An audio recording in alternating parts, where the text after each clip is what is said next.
This is one of my favorite keyboard switches, the Cherry MX Ergo Clear, but there's one massive issue with it. What's up, y'all? My name's Evan. Some of you might know me as Extra Prius Please, and today we're gonna be talking about this switch here. If you know me, you know that I love Cherry switches and pretty much only use them in personal boards. I think that a perfect rotation would be one keyboard with MX Blacks, one keyboard with MX Browns, and one keyboard with MX Clears. But there's one issue that prevents a lot of people from buying and using this switch.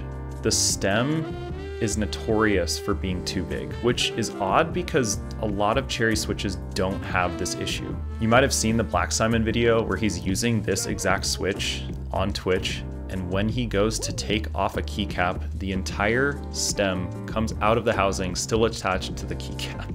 Although these are really great if you put in some work, a lot of people don't want to do that and are worried that they're going to compromise some of their keycaps in their collection. So that's where this comes in, the Geon stem trimmer. I'm not 100% certain, but I'm pretty sure that this was designed so that people could use Ergo Clears without any issues regarding the stem. There are two sides to this. One allows you to stretch out keycaps if needed, and the other allows you to shave down stems that are too big. This is a really nice weight to it. It's full aluminum and overall just a really pretty tool, but it's extremely useful. So today we're gonna conduct a little experiment. What we're gonna do is solder in 12 different switches to a dead PCB that I have on a plate and just take off keycaps to see how well this thing actually works. So I wanna make sure that I'm taking all the right precautions just to give everyone a really good comparison of different Cherry switches. So we're gonna be using 4 MX Ergo Clears. 2 of them will be stock, 2 of them will be shaved. We're gonna be using MX Purples as well because, as a lot of you all know, Glarz has helped develop these switches in the MX2A family of switches, and people say that they're just a recolor of Clears, which that's what we're gonna find out today as well. On paper, Cherry MX Clears and Cherry MX Purples are identical. The only difference being that the Purples are a newer housing and mold using the MX2A standards.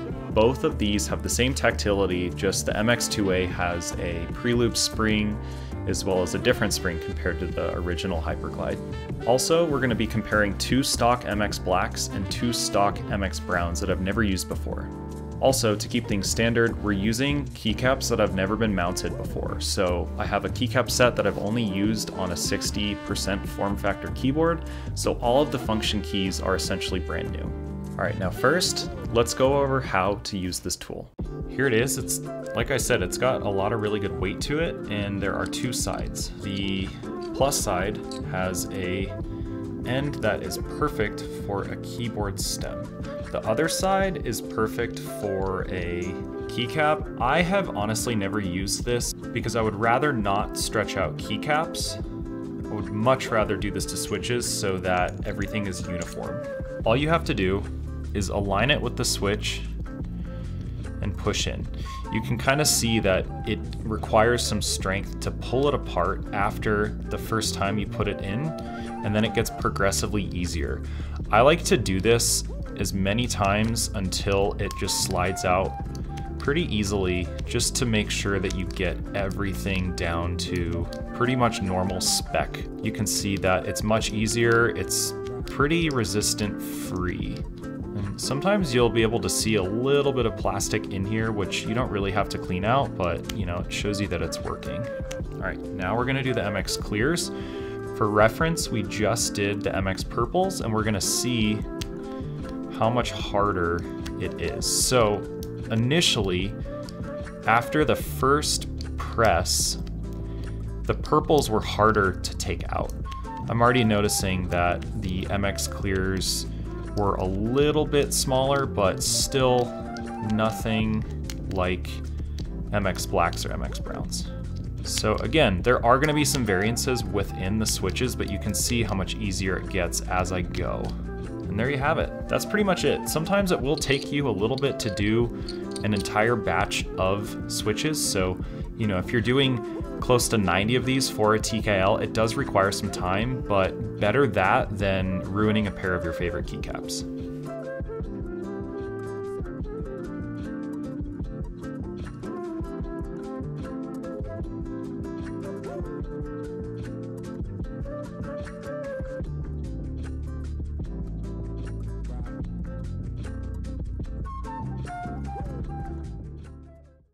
All right, we are all soldered in. The first 4 here are stock Cherry MX Brown and Black. The second group of 4 here are shaved MX Clears and MX Purples, and the last 4 are stock. All right, here's the moment of truth. Before we get started, I have pushed all of these down numerous times to make sure that all of them are completely flush. First are 2 stock MX Browns. Pretty standard, felt pretty normal. That felt also very normal, even though brand new switch, keycaps that have never been mounted. Now we're gonna go with the MX Black. Easy enough. A little harder, still pretty easy. These here are gonna be the MX Ergo Clears that we have shaved. Pretty similar to the stock. Yep, same thing. Now on to the shaved MX Purple. Easy enough. Easy enough as well. All right, moment of truth. These are the stock Ergo Clears and the stock Purples. Not bad. Not bad either. That one's much harder. Much harder as well. I definitely was expecting these to be much harder to get off, but let's try some different keycaps to see if that changes anything. All right, we're trying some different keycaps just to make sure. You can already see how much harder it is to put these on. There is almost like a click that you have to go over to get these in. Oh, much harder. Maybe the molds on GMK are different now because these are both keycaps that have never been mounted, but it was much easier to take off GMK Sandstorm than it is to take off GMK Watermelon. Oh, much more difficult to get the newer GMK keycaps off. Maybe there's just a different mold that they're using or tolerances are a little tighter.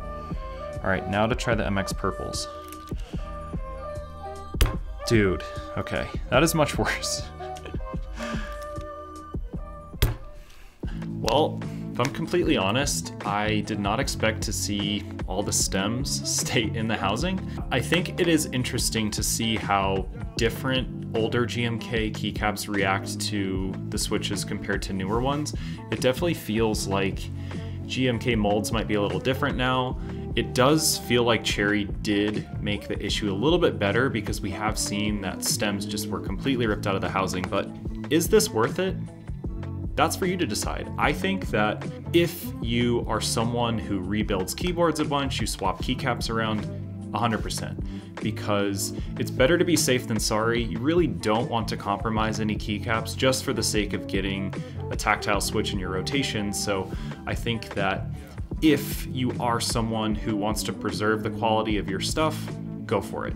If you're someone who is building a keyboard once and doesn't really care about swapping keycaps or getting another keyboard, for example, maybe it's not worth it to you, but I hope after this video you're more informed and that if you are worried about this issue, then you can decide for yourself what you want to do. At the time of this video, when I recorded everything, the Geon stem trimmer is sold out on Divinity. If you'd like to know when this product is back in stock, you can follow my affiliate link below and sign up for an email notification when the product is restocked. Alternatively, you can join the Divinity Discord to see when they do weekly restocks. They're really great about pinging everyone once things come in. Also, if Geon has it and you're okay with paying international shipping, more than welcome to buy it from him based in South Korea. Hope this video helps. I've been really wanting to do this video for a while. I think there's been a lot of speculation about what really would happen. Maybe it might be different for you. I hope this gives you just a little bit more context into the issue. Maybe it helps Klars's case a little bit even more, because I know a lot of people pointed the finger at him for saying that the MX Purples kind of alleviated this issue. You're still seeing some tightness with keycaps, but it's definitely not as bad as in past videos that we've seen, as well as just other experiences. So might be worth trying for yourself, but as always, if you have any other questions, holler. If you'd like to see more mechanical keyboard content, consider subscribing on my YouTube and also on my Twitch. And as always, until next time.